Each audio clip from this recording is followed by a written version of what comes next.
Bonjour à tous, c'est JB et bienvenue sur la chaîne des deux pâtissiers. Aujourd'hui, on va se faire un cake marbré, mais pas n'importe lequel. Il est recouvert d'un glaçage rocher, donc avec du chocolat au lait et des noisettes concassées torréfiées. Vous allez voir, c'est un vrai régal.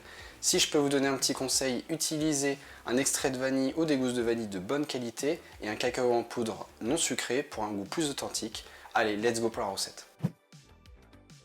Pour le marbré, vous aurez besoin de 150 g d'œufs, 150 g de sucre, 185 g d'huile neutre, 75 g de lait, 225 g de farine, 4,5 g de levure chimique, 1 g de sel, 15 g de cacao en poudre non sucré et une demi-gousse de vanille.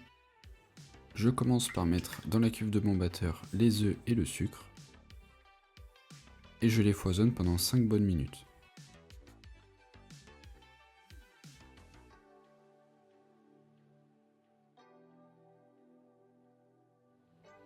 J'ajoute ensuite la farine, le sel et la levure chimique. Je rallume rapidement le batteur, juste le temps que le mélange soit homogène.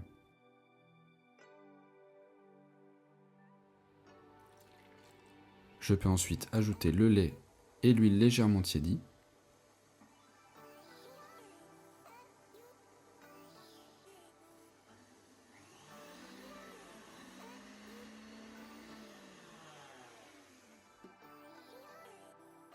Je divise ma pâte en deux et j'y mets la vanille d'un côté et le cacao de l'autre.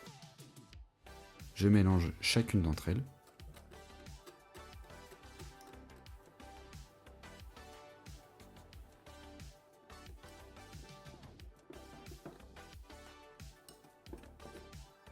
Après les avoir mis dans des poches à douille, je peux graisser mon moule à cake. Et j'y poche en alterné ma pâte vanille et chocolat jusqu'à ce que j'en ai plus.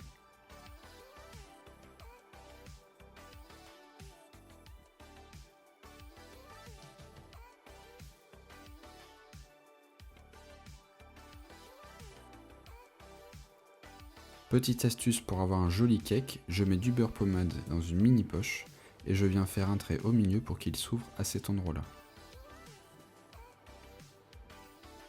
Et c'est parti pour 40 minutes de cuisson à 180 degrés.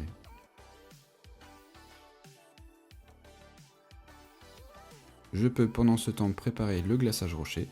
J'aurai besoin de 250 g de chocolat au lait, 50 g d'huile neutre et 60 g de noisettes torréfiées concassées. Je commence par faire fondre très doucement mon chocolat au lait sur un bain-marie.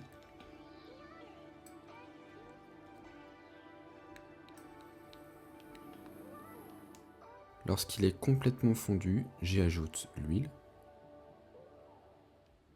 et les noisettes torréfiées.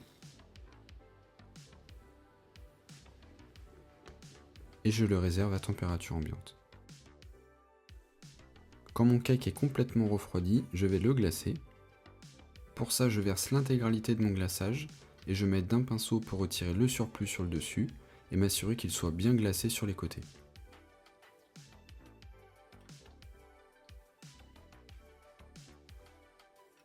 Et je le réserve 30 minutes au réfrigérateur pour qu'il durcisse.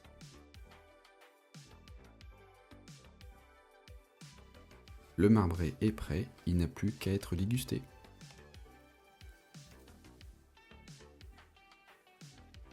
Je suis sûr que la recette vous plaira. Au petit déjeuner ou au goûter, c'est à vous de voir. Likez la vidéo si elle vous a plu et moi je vous dis à mercredi prochain. Ciao!